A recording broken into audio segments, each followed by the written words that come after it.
해법을 찾는 토론 이슈앤 직설 시작하겠습니다. 정부가 내년부터 적용될 세법 개정안을 발표했습니다. 정부는 세법 개정을 통해서 이 코로나19라는 긴 터널이 끝났을 때를 대비하겠다는 의지를 내놨는데요. 과연 정부가 의도하는 정책 목표들을 달성할 수 있을까요? 지금부터 살펴보겠습니다.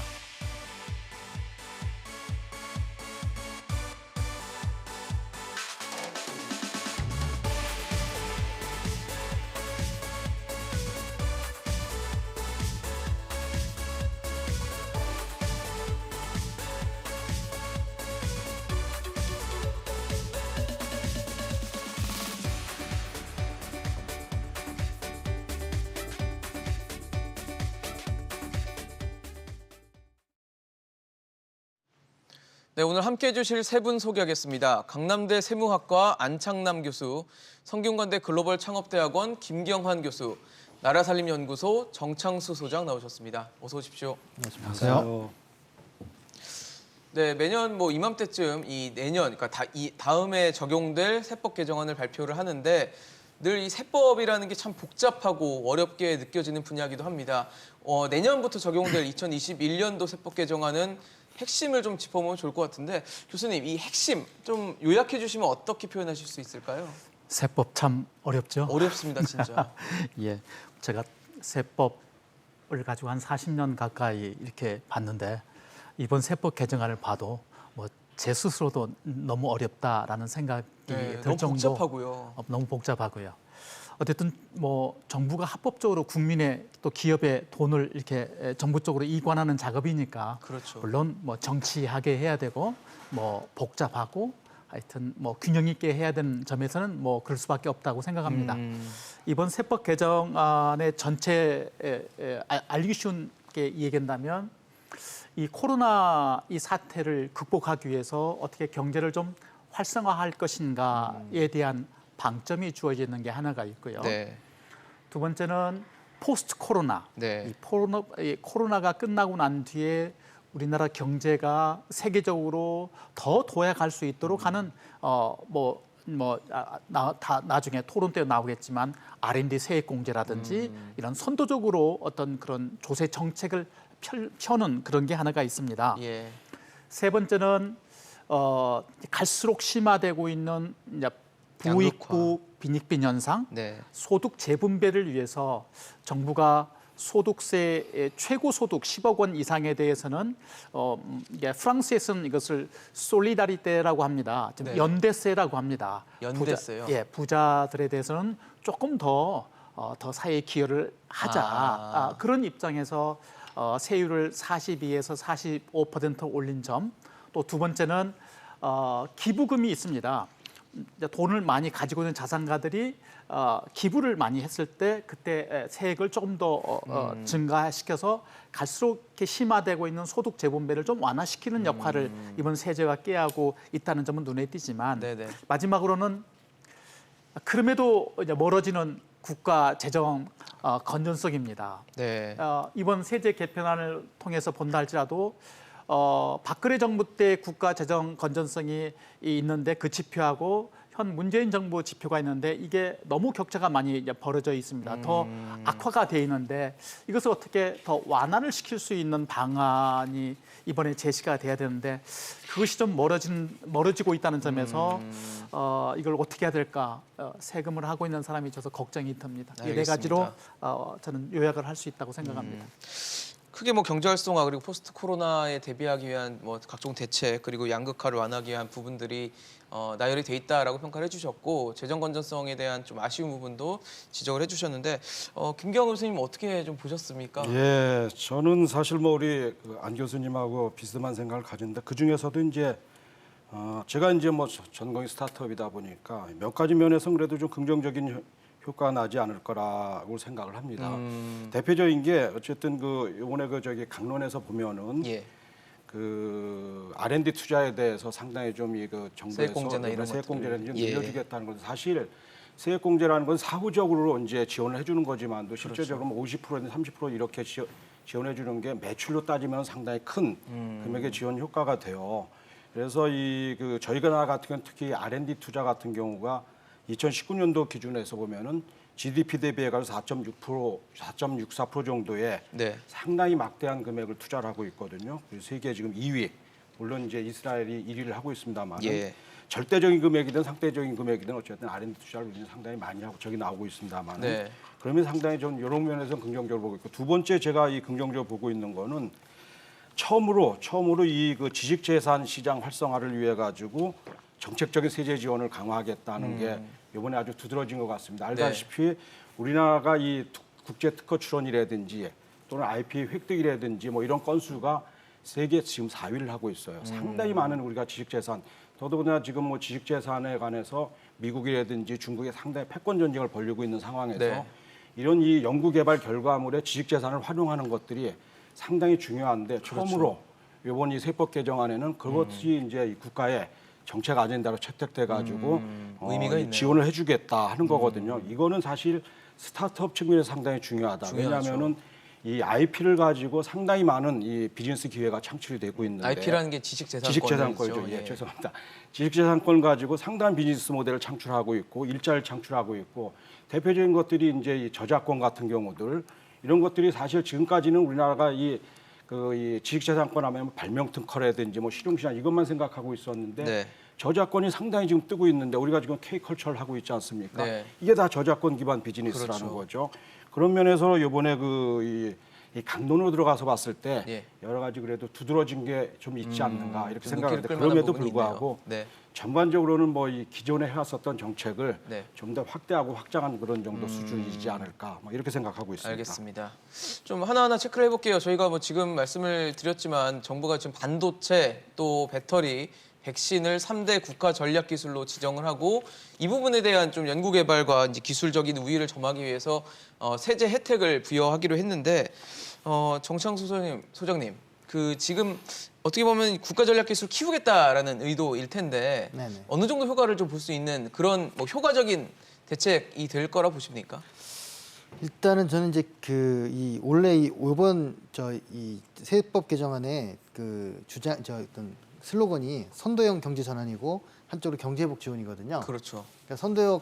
근데 저는 사실은 일단 너무 작기 때문에 효과성에 좀 이렇게 어느 쪽이든 문제가 있다고 보는데 그나마 집중한 게 바로 이쪽 선도형 경제 전환 네. 특히 세 가지에 집중된 지원이라고 봅니다. 그런데 저는 한번 좀 근본적으로 생각해 볼 필요가 있는 게 예.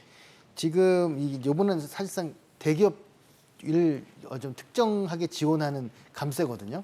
아무리 변명을 해도 이번 예. 세법 개정안 자체가요. 예, 8천억, 9천억 가까운 돈이 대기업 지원이고 그리고 서민중산층 3천억, 중소기업 3천억 정도이기 때문에 예. 명백히 대기업 중심의 이제 이번에 감면이고요.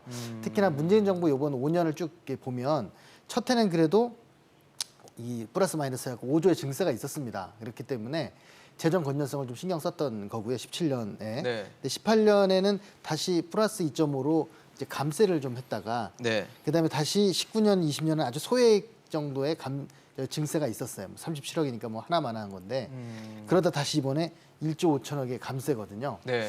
그래서 사실은 이제 일단 재정 건전성 측면에서는 굉장히 좀 아주 크진 않지만 네, 우려할 영향을 점이 줄수 있다고 있는. 이제 보고 있고요. 그다음에 이제 대기업 중심의 지원이라고 하는 건 저는 한번 생각해봐야 되는 게 뭐냐면 지금 저 1조 5천억 중에서 뭐 8천억 정도의 대기업 지원이 있는데 네. 실제로는 R&D가 27조나 지원되고 있습니다. 그러니까 예산도 지원하고 감면도 지원하는 저는 좀 이건 안 맞지 않을까. 예산 지원은 좀 돈이 없는 사람들을 위해서 좀 지원, 그러니까 기업이라 할지라도 그리고 이제 엄청난 돈의 적립금을 쌓아놓고 있는 대기업들이 투자를 안 하기 네. 때문에 사후에 어떤 감면적으로 지원하는 거 있을 수 있다고 생각해요. 선택해야 된다는 좀 그런 점에서 지적을 하고 싶고요. 네. 또 하나는 꼭 정부가 이렇게 산업을 찍어서 지원해야 되는 시대인가에 대한 근본적인 물음을 뭐 좀 반도체, 배터리 네. 이런 식으로. 그러니까 시장이 하게 하고 기업이 기업 활동을 할 수 있게 하는 지원을 무엇으로 할 것인가? 이 정부가 개입해서 해야 되는가? 아니면 정부는 이런 어떻게 보면 이제 실업이라든가 여러 가지 사회 안전망을 확보해주는 쪽으로 해야 될 것인가에 대해서도 명백히 결정해야 되는데 우리나라는 경제 지원이 다른 나라에 비해서 과도하게 많은 몇 배가 많은 나라임을 좀 주지해야 될 것 같습니다. 네, 사실 다시 한번 좀 말씀을 드리면 이번 세법 개정안에 들어간 내용이 이제 기존에는 뭐 일반 투자 그리고 신성장 원천 기술 투자 등 두 단계로 나눠져서 이 세액공제나 이런 법인세 감면 등을 해줬는데 내년부터는 국가 전략 기술을 세 가지 뭐 반도체, 배터리, 백신을 지정을 해서 더 높은 공제율을 적용해서 좀 산업적으로 활성화를 해보겠다는 게 정부의 생각인 것 같습니다. 앞서 뭐 아쉬운 점에 대해서도 지적을 해주시고 좀 긍정적인 부분도 일부 있을 것이라는 얘기를 해주셨는데 교수님 보시기에는 이 대책, 이 세제 방법은 어떻게 보십니까? 네, 아까 지적하셨던 대기업 중심이다라고 하는 점은 뭐 대기업 중심일 수밖에 없는 우리나라의 경제 구조가 저는 있다라고 봅니다. 그러면 대기업한테 그냥 돈을 퍽 주는 건가? 사실은 그렇지는 않습니다. 뭐 R&D라고 하는 것은 예. 어떤 때 돈을 정부가 세제를 공제를 해주는 거니 네. 연구 인력을 확보를 해야 됩니다. 즉 우리 청년들 일자리가 예. 거기에 있는 거죠. 두 번째 투자에 관련된 어떤 투자적인 물품을 구입해야 되는 것이죠. 네. 그러니까 이게 어떻게 보면 이제 대기업이 지금 정부가 말하고 있는 반도체, 배터리, 백신과 관련돼서 고급 인력들을 채용을 해야 돼요. 청년 일자리를 창출을 해야 되고 거기에 관련된 돈을 써야 된다면 정부가 지원을 세제를 혜택을 주겠다라고 하는 것입니다. 네. 왜 대기업을 먼저 줘야 될까? 왜 중소기업은 안 줄까? 왜 대기업은 많이 줘야 되고 중소기업 조금 줘야 되나? 이런 것은 논란은 있을 수가 있다고 보지만 저는 기본적으로 이것은 그야말로 그 낙수 효과가 있다고 생각합니다.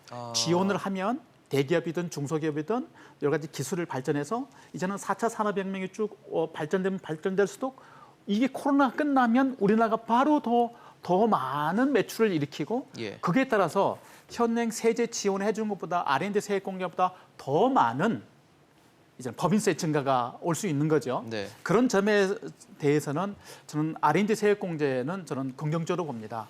R&D 세액 공제가 이게 박근혜 정부 때 네. 비과세 감면을 축소하겠다라고 해서 대표적으로 이게 표적이 된 이 세목입니다. 네네. 박근혜 정부가 노인층에 대해서 복지 혜택을 줘야 되겠다. 그래서 그러면은 무엇으로 해야 될 것인가? 증세를 안 하고 비과세 감면을 축소해야 되겠다. 이렇게 발표를 했었거든요. 네. 그리고 대표적으로 이게 먼저 없어진 거예요. 그다음에 대기업 뭐 우리가 주력 상품인 반도체나 이런 상품들에서 기업이 투자를 움찔움찔 했던 것도 있는 거거든요. 그러니까 이것은 세금의 아까 말씀하신 재정 건전성 측면에 분명히 마이너스적인 것도 있지만 네네. 반대로 청년 고용이라든지 우리나라가 앞으로 세계에서 리더 역할을 할 수 있도록 하는 어떤 마중물 역할을 할 수 있다는 점에서 감안을 해보면 저는 긍정적이라고 보고 다만 대기업 못지않게 중소기업, 중견기업도 더 많이 지원을 해줬으면 좋겠다는 것이 제 개인적인 입장입니다. 사실 지금 뭐 낙수 효과 얘기를 해주셨는데, 그러니까 대기업의 어떤 일정 부분의 지원, 어떤 식으로든 지원이 되면 그게 이제 흘러 내려가서 이제 중견기업, 중소기업 혹은 그보다 작은 소기업에도 긍정적인 영향을 좀 줄 수 있는 것을 기대할 수 있다는 말씀이신데, 그럴 수 있는 겁니까? 어떻게 보세요? 이제 스타트업들이 또 고민하는 안 부분 교수님 아니겠습니까? 뭐 지적 그리고 정사님 지적 이제 다 맞는 말씀인 것 같아요. 다만 이제 제가 생각하기에는 이제 이번에 처음으로 이 일반하고 신성장 원천 기술에 이제 덧붙여가지고 국가 전략 기술이라는 걸 우리가 이제 셀렉트를 했지 않습니까? 예. 그래서 소위 말해서 이제 빅3 해가지고 이제 반도체와 배터리와 백신을 이제 앞으로 이 국가 주력 산업으로 좀 육성을 해보겠다 네. 하는 건데 사실 어떻게 보면은 좀 너무 늦은 감이 있습니다. 오히려 반도체나 배터리, 백신은 지금 이 미국이라든지 뭐 중국에서 또는 뭐 독일 이런 데서 이미 상당히 국가 주력 산업으로 육성을 하겠다고 먼저 우리보다 치고 들어간 입장에서 우리는 오히려 늦은 감이 있어요. 그래서 이게 제대로 우리가 선택했는가는 우리가 다시 한번 앞으로 상당히 많은 이 소위 말해서 그 정부의 R&D 리소스가 여기에 들어갈 거기 때문에 감안은 잘 해봐야 될 거다 앞으로도. 지금 이 반도체와 배터리, 백신 이게 과연 국가 3대 전략 기술로서 제대로 선택했는지는 우리가 다시 한번 좀 봐줘야 될 거. 왜 그러냐면은 사실 지금 우리나라 경제 구조가 이제 중우장대한 제조 위주의 경제 구조를 갖고 이거를 이제 소위 말해서 새로운 어떤 이 전환을 시켜가지고 디지털 트랜스포메이션을 좀 시키려고 하는 그런 와중이란 말이죠. 예. 그러면 과연 저것만이 있을까? 그건 사실은 아니거든요. 예를 들어 우리가 얘기하는 그린 에너지에서 가장 앞서 나가는 그린 수소 이런 것들은 사실 우리가 독보적으로 지금 갖고 있는데 이런 것들이 오히려 빠진 그런 것도 지적하는 그런 전문가들도 있어요. 그래서 저것만이 과연 최대인가 그렇게 생각하지는 말고 기존의 주력 산업을 신성장 동력 산업의 R&D로 전환시키기 위해서 전환기가 있으니까 보다 많은 어떠한 그 이 지원할 수 있는 R&D 과제들을 더 많이 발굴해서 오히려 이 R&D라는 건 상당히 실패를 감수하는 거거든요. 그렇죠. 근데 그 실패의 감수를 사실 정부에서 어느 정도 좀 치유를 해줌으로 인해 가지고 리스크를 테이킹해 주어서 그게 이제 소위 말해서 이제 또 다른 어떤 그 이 경제 성장을 통해서 웰스로 축적이 되는 거 아니겠습니까? 그런 면에서 이 저거 외에도 추가적으로 더 좀 연구를 해가지고 우리가 발굴해야 될 필요가 있겠다 이렇게 생각을 하고 있습니다. 사실 뭐 어떻게 보면 소장님하고 의견이 좀 비슷한 부분이 있는 게 전략기술, 국가전략기술로 이렇게 지정을 하는 것이 맞는지, 그리고 이 세 개의 산업군에 대한 지정을 하는 것보다 뭐 또 다른 산업대에 대한 어떤 지원도 분명히 돼야 된다는 것에 대해서는 뭐 말씀을 해주신 거거든요. 소장님 어떻게 보십니까? 그러니까 개발연대 시절에 정부가 주도해서 모든 걸 기획했던 그런 기억이 우리에게 너무 강하게 남아가지고 지금도 그렇게 해야 하거나 그렇게 할 수밖에 없다고 생각하는 경향이 너무 많은 것 같아요. 차라리 그런 부분들은 기업을 하는 사람들이 그 여러 가지 판단을 하고 투자하고 실패할 수도 있죠. 근데 실패에 대해서 정부가 안전망을 제공해 주는 것, 기업인들의 안전망뿐만 아니라 거의 종사하는 사람들의 안전망, 그리고 전환 비용 뭐 이런 것들을 정부가 해야 되는 거라고 생각을 하고요. 네네. 정부가 콕 찍어가지고 하는 건 거의 중국식 정도밖에 지금 남아 있지 않는 거라고 봅니다. 지금 뭐 이 유럽이나 미국에서도 그 금융을 통해서 지원을 할지언정 국가가 직접 산업을 찍어서 하는 경우는 아니라고 좀 보고 있기 때문에 그런 거고요. 그게 특히 우리나라는 주요 국가, OECD의 2배고 주요 국가의 거의 4배 가까운 네. 경제 분야에 투자를 하고 있습니다. 물론 뭐 농업이나 이런 부분도 있지만 R&D도 그렇기 때문에 좀 수정을 해야 된다고 생각을 하고요. 예. 그리고 이제 저는 어떻게 보면 대기업에 대한 지원도 우리가 주의해야 하는 것이 낙수 효과가 크지 않다라는 겁니다. 왜냐하면 지금 이익을 받잖아요. 예, 작년에 엄청난 이익을 받고 돈이 부족해서 생기는 문제가 아니거든요. 이제 그런 부분에서 이 피해를 입은 어떤 뭐 중소상공인들이나 어떻게 보면 전환을 해야 되는 네. 이기 위해 산업 구조 조정을 해야 되니까 그런 부분을 쏟는 게 맞지 않았었을까라는 생각을 좀 합니다. 그래서 그 지금은 어떻게 보면 많은 적립금, 1,000조가 넘는 적립금을 갖고 있는 이 부분이 더 돈을 쓰게끔 하는 유도하는 쪽으로 가야지 그 돈도 더 절감하게 해주는 거는 좀 아니지 않을까 이렇게 생각합니다. 사실 이번 세법 개정안을 하나하나 뜯어보면 세 분이 말씀해 주셨던 것처럼 대기업에 대한 감세가 좀 눈에 띄는 부분이 있다라는 평가들이 나옵니다. 지금 내년부터 2026년까지 5년간 세수가 한 1조 5천억 원 정도 줄어들 것이다라는 추산이 되고 있는 상황이고, 그중에 대기업의 부분이 한 8,700억 원 정도가 대기업 세부담 감소로 지금 예상이 되고 있다 보니까 결국 이번 세법 개정안은 대기업 감세다라는 평가들이 벌써 나오고 있거든요. 뭐 8,700원은 적다라고 제가 볼 수는 없지만 우리나라 국세 세수입이 약 300조 원 가까이 됩니다.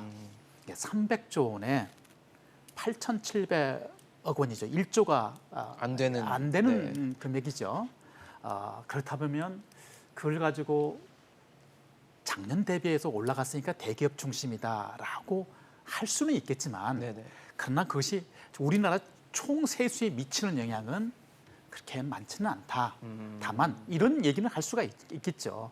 대기업도 우리가 발전을 해야 되지만 중소기업, 중견기업도 발전해야 되니 거기도 좀 거기에 미칠 정도로 지원을 해줬으면 어떻겠느냐, 그런 아쉬움이 있을 정도지, 이게 세액으로 봐서 이것을 가지고 대기업 중심의 지원이다라고 하는 것은 저는 너무 이것을 갖다가 세법 개정안에 한 단면만 보호하는 거라고 저는 생각을 합니다.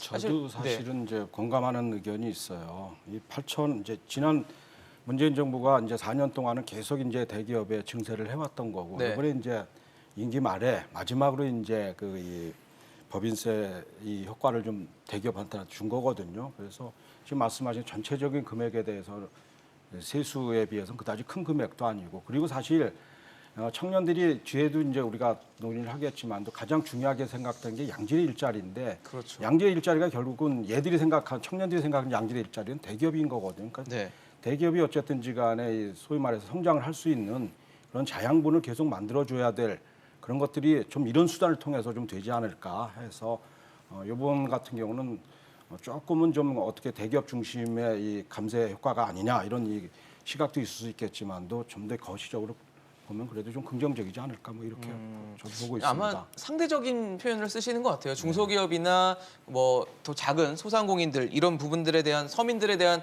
감세는 상대적으로 좀 적고 대기업에 대한 감세 규모가 크다 보니까 그 부분은 이제 대기업 감세 아니냐라는 지적들이 있는데 사실 이 대체, 그러니까 이 세법 개정안을 본 재계에서도 불만이 있습니다. 지금 재계에서도 이 감세 이런 것보다는 뭐 어느 정도 이제 이번 R&D 지원이나 이런 거 동의를 하지만 법인세 인하 그동안 꾸준히 주장했던 이 법인세 인하에 대해서는 들어가지 않았다 보니까 또 이제 재계에서 뭐 경총이라든지 정경련에서는 입장을 아쉽다라는 입장을 냈거든요.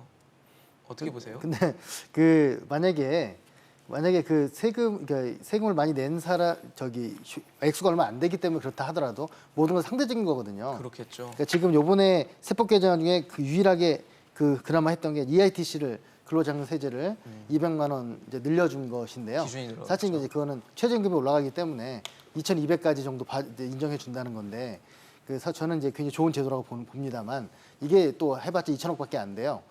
그래서 만약에 그렇게 된다면 세금을 많이 내는 사람들한테 복지도 많이 해줘야 되죠. 그 논리로 가면 이거는 사실은 이 재정이라고 하는 거는 재분배 기능이 있기 때문에 이제 그렇게 이해해서는 저는 안 된다고 생각을 하고요. 그리고 지금 작년에 코로나 그 와중에서도 많은 부분이 다운됐지만 업된 어떻게 보면 세입이 증가, 네, 수입이 오히려, 증가된 네. 이익이 증가된 대기업들한테 더 많은 이익을 주는 거는 바람직하지 않다는 게 이제 당연히 상식적인 이제 저희 주장이고요. 그리고 지금 상황에서는 어떻게 보면 이제 국가 경쟁력 뭐 이런 다른 전 국가적인 차원에서 접근해야지 개별 기업에 대해서 만족하지도 않잖아요. 대기업들이 얼마 되지도 않기 지금 때문에 또 아쉬움을 그러니까 토로했으니까요. 만약에 정말 필요하다면 집중해야 되고 필요 없다면 이렇게 이 작은 것으로 이 기조를 바꾸는 게 문제거든요. 방향이 바뀌고 있다. 이게 좀 문제라고 생각합니다. 사실 문재인 정부 들어서 2017년 이후에 나온 세법 개정안들을 하나하나 좀 뜯어보면 뭐 법인세 최고세율을 신설한 적도 있고 이렇게 기업에 대한 좀 어떻게 보면 압박이라고 느낄 수 있는 부분들을 되게 강조하다가 이번에 이제 감세로 돌아섰다는 평가들이 나오다 보니까 뭐 대선을 염두한 게 아니냐. 각종 얘기들이 또 해석이 나옵니다. 아무래도 대선을 앞두고 있다 보니까 정치적인 이슈와 결부되는 해석들이 나올 수밖에 없는 상황이긴 하거든요. 아마 뭐 기본적으로 이게 세금은 회계학의 분야는 아니고요. 기본적으로 이게 정치 분야입니다. 네네. 왜냐하면 세금은 세법을 통해서 걷는 거고 그렇죠. 그 세법은 국회에서 논의를 하고 개정이나 결정을 하죠. 제정을 하기 때문에 기본적인 정치의 영역입니다. 두 번째는 그러다 보니 내년에 대선이 있고 그렇죠. 그러다 보니 이번 세법 개정안에서는 뭐 돌출된 것은 없습니다. 크게 돌출된 내용은 없고요. 네. 아까 소장님 말씀만 드렸던 부분에 대해서 제가 잠깐 추가를 드리면 작년에 그러니까 법인세가 많이 늘었죠. 그렇죠. 세수가 예측보다 많이 늘었거든요. 왜냐하면 이게 코로나의 사태를 겪으면서 기업이 재택근무를 이제 많이 했으니까 여비 교통비가 많이 줄어들었어요. 해외 출장을 못 가니까 해외 출장비가 많이 들었고요. 그렇네요. 또 뭐 SBS도 마찬가지겠지만 또 접대비가 많이 줄어들었습니다. 그러니까 우리가 생각해 볼 때 정말로 경영 차원에서 줄여야 될 그런 경비들이 이 코로나로 인해서 자동적으로 줄어든 면이 있습니다. 이런 점이 있고 뭐 또 이어서 얘기가 나오겠지만 이 법인세 분야는 이제는 우리나라만의 영역은 아니게 되어 있습니다. 이번에 7월 1일 디지털세를 국제 간에 합의를 하면서 그렇죠. 각 전 세계 OECD하고 G20 국가가 두 가지를 이제 합의를 했죠. 그래서 필라 1, 필라 2가 있는데 필라 2가 뭔 거니? 전 세계 법인세 최저한을 15%로 이하로는 안 되겠다. 15%까지는 유지해야 마지노선을 된다. 정해놨네요. 마지노를 정해놨기 때문에 우리가 기업에서 요구하고 있는 법인세를 인하하자. 할 수가 없습니다. 우리나라 법인세 최저한이 우리가 감면은 17.5%가 돼요. 그러니까 인하를 하면 이제 국제 간 합의와 룰에 위배가 돼버리는 것입니다. 그러니까 이건 안 되는 거예요. 바이든 행정부가 들어와서 트럼프 행정부가 미국 법인세 세율을 38% 갔다가 트럼프 행정부가 21% 낮췄죠. 네. 왜 낮췄느냐? 미국 기업이 전부 다 아일랜드 12.5%는 아일랜드 다 이제 이전하니까 세율 차이를 이전하니까. 그런데 바이든 행정부가 들어와서는 아니다. 21%를 이제 28% 올려야 되겠다. 좀 이렇게 하고 처음에 그 OECD하고 협상을 할 때 유럽은 12.5%를 최저한세를 하자고 했고 바이든은 지금 현재 미국의 법인세 세율인 21%를 주장을 했었습니다. 하다가 협상 과정에서 15%로 합의를 한 상태입니다. 그러니까 지금 우리나라 아까 경제단체 연구에서 주장한 법인세를 인하하자. 네. 이제는 거기에 위배돼 있으니까 안 되는 거예요. 그러다 보니 그럼 법인세 인하에는 우리가 물리적으로 어렵다. 또 바이든도 21%를 28% 올리겠다라고 지금 공약을 해놓은 상태이니까 네. 결국은 우리 정부가 할 수 있는 그런 여부는 룸은 어떻게 아까 R&D 세액공제라든지 이런 세액공제를 통해서 명목상 세율은 25%를 유지하지만 실효 세율은 좀 더 낮출 정도에 있는 그 룸은 있을 겁니다. 이것은 뭐 정책한 그 정부가 취할 수 있는 그런 어떤 여유 분이거든요. 그 안에서 조절을 해야 되지. 여러 가지 단체에서 요구하고 있는 법인세율을 인하를 해야 되겠다. 명목세율을 인하되겠다 하는 순간 이제는 우리가 이제 국제 기준에 이제 위배가 되고 이제 제재와 압박이 들어오게 되는 것입니다. 그것은 좀 우리가 네. 우리 경제단체나 법인세율을 인하하는 사람들이 좀 그것은 주지를 해야겠네요. 예, 그것은 좀 고려를 해봐야 됩니다. 낮출 수 있는 여지가 없다라는 말씀을 주셨는데 사실 이번 대책에 보면은 사실 이게 되게 많이 대책에 들어가 있던 것 중 하나가 유통 기업에 예. 대한 세제 혜택 늘리는 거였거든요. 근데 많이 우리나라가 이제 돌아와라라고 여러 가지 얘기를 하면서 뭐 세금 다시 돌려줄게 각종 얘기를 하는데 돌아오지 않는 데는 뭐 한국으로 돌아오면 규제가 너무 많다, 뭐 법인세가 너무 높다, 뭐 각종 얘기들을 하거든요. 이런 유통 기업에 대한 어떤 세제 혜택을 연장하는 것들이 정말 우리나라로 다시 돌아오게 하는 유인책이 될 수 있다라고 보십니까? 예, 제가 사실은 이제 그 분야를 최근 들어서 많이 좀 연구를 하고 있습니다. 예. 연구를 하고 있는데 사실 그 세제 혜택을 줘가지고 리시어링을 좀 키운다 하는 거는 사실은 그다지 큰 효과가 없을 겁니다. 왜냐하면 지금 나와 있는 자료 보면은 그 우리나라가 이 해외 진출 기업의 국내 복귀 정책이 이제 2013년 8월서 해외 진출 기업 복귀법에서 이제 시작을 해가지고 해마다 상당히 많은 그 리시어링 정책을 취했었거든요. 돌아오게 하는. 그런데도 불구하고 보시면은 2014년부터 2016년 9월까지 작년 9월까지 해외 직접 투자를 또 해외 설립한 신규 법인 수는 연평균 3,201개. 그리고 이 돌아오는 이 우리 기업들은 12개 수준에 불과하단 12 말이죠. 개요? 12개. 그러니까 사실은 상당히 이 미흡한 효과를 갖고 있는 겁니다.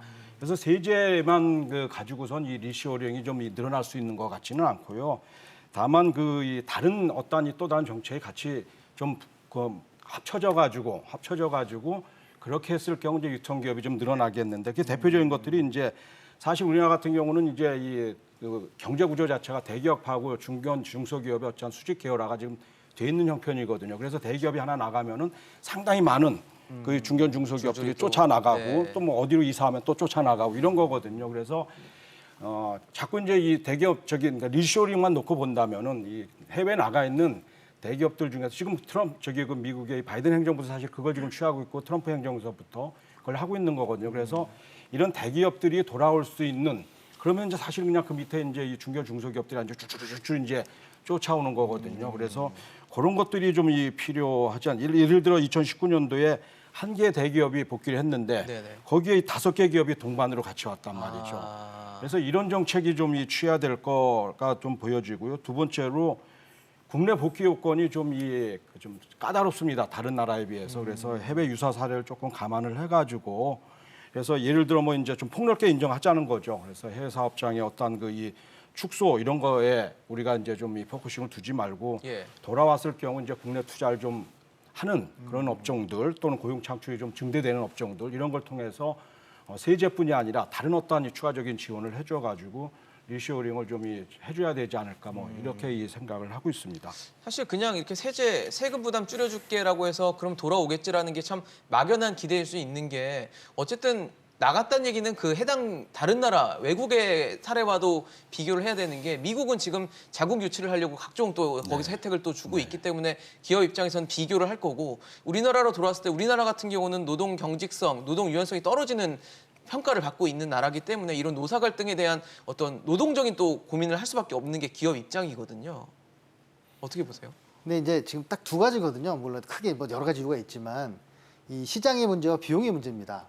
그러니까 그러겠죠. 시장이 내수 시장이 작고 해외 시장을 개척해야 되고 이래서 나가는 문제와 비용이 더 싸고 뭐 인건비부터 그리고 뭐 시작해서. 이런 것들인데 그러면 이제 내수 시장을 키우기 위한 노력을 이제 해야 되는 게 한쪽에 있는 거고. 예. 이제 그건 우리나라가 좀 너무 수출 주도, 이제 수출 중심 수출 주도 이거기 형이죠. 때문에 생기는 문제가 네. 있다고 저는 보고요.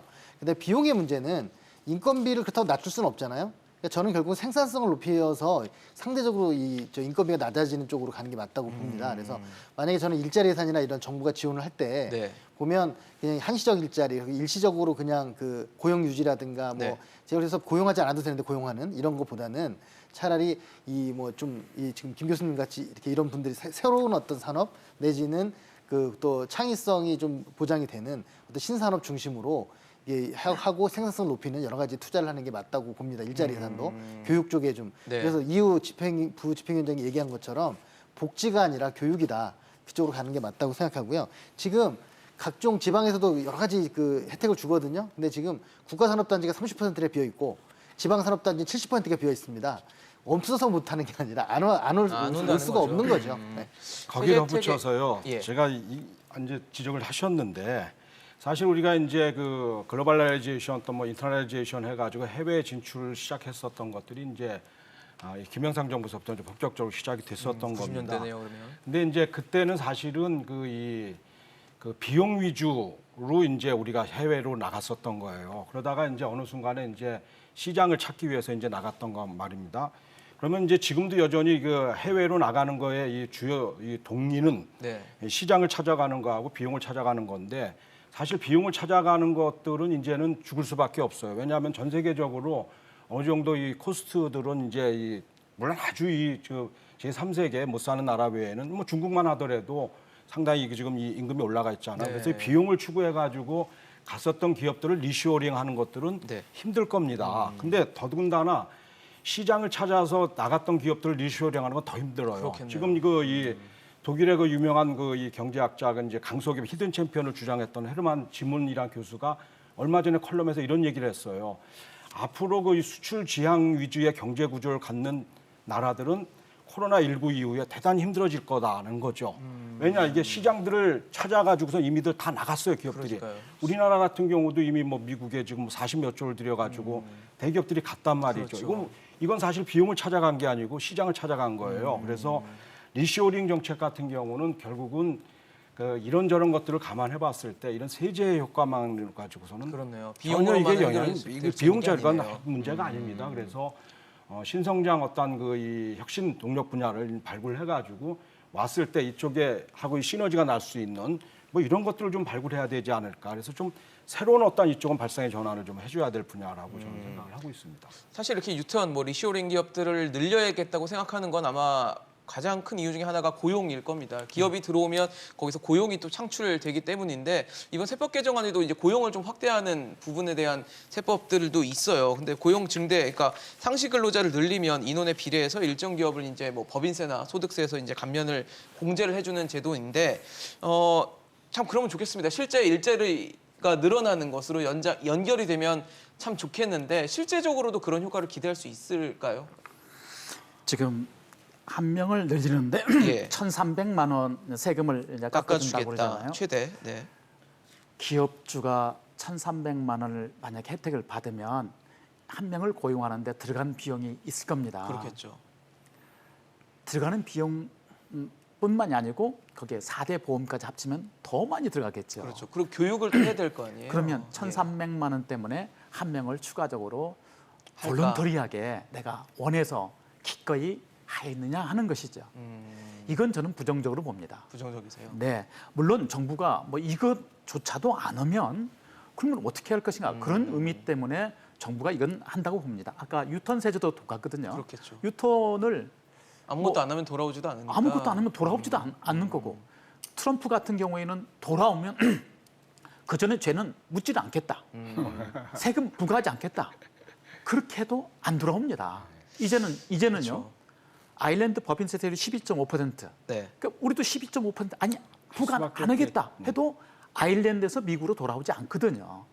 왜냐하면 이미 아일랜드를 중심으로 한 전 세계 산업 구조가 다 이렇게 짜여져 있기 때문에 그렇습니다. 네. 그런 점에서 세제만 가지고 유턴 기업이 증가된다. 이것은 좀 아닌 것 같고.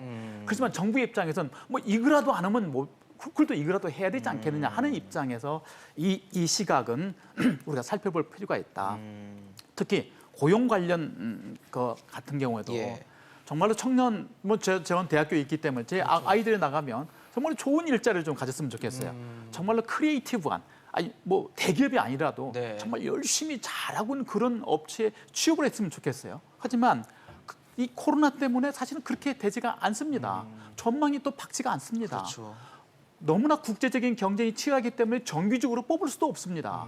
왜냐 한번 뽑았다가는 이제는 뭐 여러 가지 고용 노동에 대한 유연성 그런 문제가 그렇겠죠. 있어서 그래서 과연 이게 실제 일자리로 증대로 이어질까 저는 부정적으로 봅니다. 뭐 그럴 수도 있겠지만 네. 이것 때문에 일자리가 확 늘어간다. 저는 그렇지는 않다고 생각합니다. 저희가 지금 말씀을 드리고 있는 부분이 이제 세법 개정, 그러니까 세제를 다루는 걸 얘기를 하고 있다 보니까 앞서 말씀해 주셨던 뭐 기업을 돌아오게 하거나 고용을 늘리거나 하는데 좀 상대적으로 좀 제약이 있는 거는 사실인 것 같습니다. 어떻게 보십니까, 교수님? 고용 확대에 좀 영향이 크지 않을 거다라는 말씀을 주셨거든요. 저도 마찬가지입니다. 세금을 통해 가지고 예를 들어 지금 우리나라 이 중소기업들의 평균 임금이 2,400에서 2,800 정도 내외예요. 네. 그러나 이제 이 소위 말해서 이 학생들, 이 대학생들이 가장 취업하고자 하는 대기업과 공공기관 이런 데는 연봉이 4천 정도 되는 초봉만 거거든요. 해도요. 그런데 그래서 이 사실 이 1,300만 원이 어떻게 보면 중소기업 쪽의 입장에서 상당히 큽니다. 그래서 중소기업 쪽은 사실 또 어떤 이 미스매칭이 발생이 돼요. 네네. 이 가고자 하는 그리고 하이어링 하고자 하는 기업하고 미스매칭이 되고 있는 그런 거가 있기 때문에 저는 1,300만 원 효과가 있을 수는 있어요, 중소기업한테. 근데 문제는 학생들이 내가 양질의 취업이라 하는 거는 지금 말씀드린 대로 뭐 대기업이라든지 공공기관이라든지 뭐 이걸 생각하는 거거든요. 그쪽에서 1,300만 원 효과가 있을까? 그렇지 네. 않다는 거죠. 그래서 뭐 진짜 그 예전에 이제 돌아가신 우리 그 정주영 그 현대그룹 회장이 네. 항상 그 얘기를 했지 않습니까? 임자 해봤어? 뭐 이 기업가 정신 가지고 해봤어? 우리 뭐 이런 것들 기업가 정신에서 대표적인 게 이제 해보는 그건데 네. 그런 면에서는 사실 뭐 정부가 안 할 수는 없어요. 뭐라도 지금 내놓아야 되는 그렇죠. 거기 뭐라도 때문에 해야죠. 이런 것들을 내놓은 건데 그런 면에서는 좀 그 소위 말해서 의지 이건 이제 좋게 평가하지만 효과 면에서는 정말 요거는 미미할 좀 거다. 아쉽다. 네. 이렇게 좀 어쩔 수 없는 생각하고 거긴 하지만 효과가 효과가 있을지에 대해서는 좀 의문이다라는 평가를 해주셨는데 네.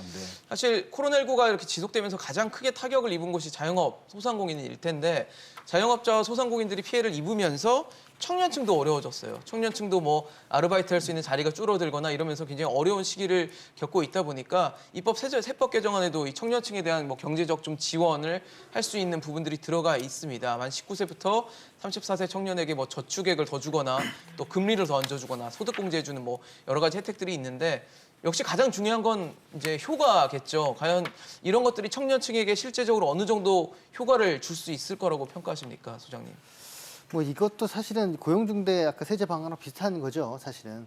근데 좀 최근에 조세연구원에서 이 부분에 대해서 고용과 이런 청년 뭐 이런 관련해서 조사를 했는데 네. 통계적으로 기업 고용을 증가시킨다든가 하는 게 발견되지 않는다는 게 결론입니다. 그러니까 뭐 조금 늘어나는 게 아니라 확인이 안 된다는 거예요. 이건 영향이 없다는 얘기거든요. 네.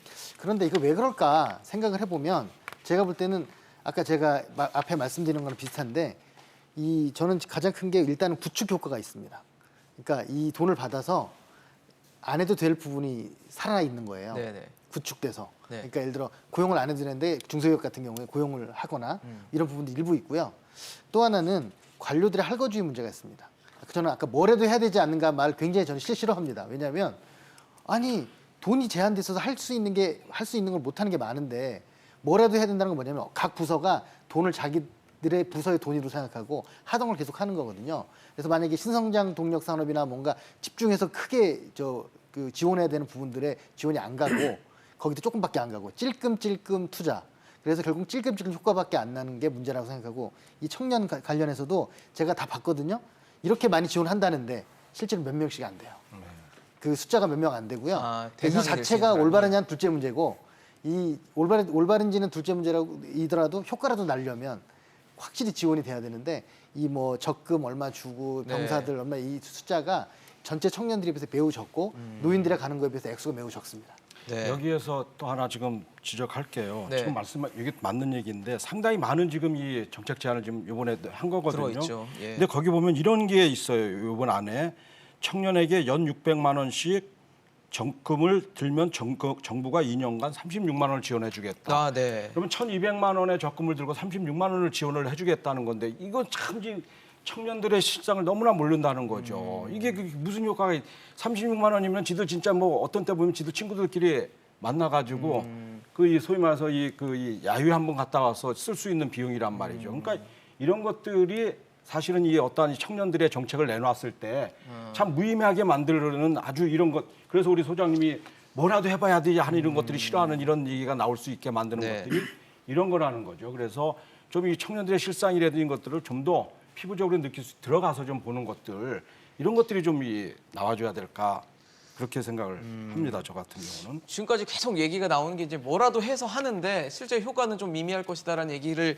계속 해주고 계신데 사실 앞서 말씀드린 청년의 일자리가 어려워진 건 앞서 말씀드린 대로 이 소상공인들, 자영업자들이 어려워졌기 때문인데 그래서 뭐 착한 임대인 세제 지원 연장하기로 했습니다. 이거는 효과가 있을까요? 네. 이것도 나름대로는 이제 선의에 좀 기대는 듯한 예. 대책이거든요. 예, 뭐 아까 지금 계속 세금 정책이 어떠한 효과가 있을 것인가, 유도적 효과가 있을 것인가, 뭐 교정적 효과가 있을 것인가, 지금 그걸 지금 우리가 논의를 예, 하고 있는데, 체크하고 있습니다. 아까 좀 청년층 얘기를 하나 좀 더 추가를 하면 청년들한테 물어보면 네가 가장 원하는 게 뭐니? 뭐가 필요하니? 뭐가 이렇게 필요하니? 말씀- 물으면 주택이죠. 집이죠. 주택이 없는데 어떻게 결혼하겠습니까? 그럼 과연 정부가 이러한 청년층에 대해서 아까 말씀하신 적금 불면 얼마 공제해주고 군인 제대하면 얼마 해주고 그래서 무엇? So what? 이렇게 물으면 아니 이 돈 가지고 내가 어떻게 집을 여기에 대한 답을 지금 못 내는 거예요. 그러니까 이 자리가 오늘 세금 얘기니까 네. 세금은 뭐 그러더라도 세금 입장에서만큼 노력하겠다라고 하는 그런 측면이라고 저는 생각을 하고 그런 점에서 조세 정책은 세금 정책은 한계가 있다. 네. 같은 논리로 그렇죠. 지금 착한 임대인이라고 예. 있습니다. 집값을 임대료를 좀 낮춰주면 네. 낮춰준 금액의 한 70% 정도는 뭐 세액 공제를 해주는 세액으로 빼주겠다 이렇게 하는 건데 그것은 어떠한 정책의 이렇게 마중물 역할을 하는 것입니다. 그러면 임대를 깎아주면 국가는 세금을 포기하겠다. 그 대신 기업가들, 그 세입자들한테 혜택을 주는 것이니까 국가가 세 수입을 포기하고 그 대신 스스로가 하게 하겠다라고 하는 것입니다. 기부금 공제하고 똑같은 것이에요. 그런데 그것을 하려면 좀 똑바로 하지. 왜 또 7월까지만 또 하고 나 이런 것은 좀 이해가 안 되는 거거든요. 원래는 올해 말까지 끝나는 게 내년 6월 30일까지로 6개월 정도 연장이 하려면 내월 6월이면 뭐 코로나가 끝나는 것도 아닐 것 같은데. 지방선거가 그때까지 있습니다. 그러니까 욕을 얻어먹는 거예요. 거기에 덧붙여서 지금 시간이 없는 것 같은데 네네. 이게 착한 임대인이라는 건 사실은 정말 이게 어떻게 보면 좀 너무 이분법적인 사고인 거고요. 제가 보기엔 이겁니다.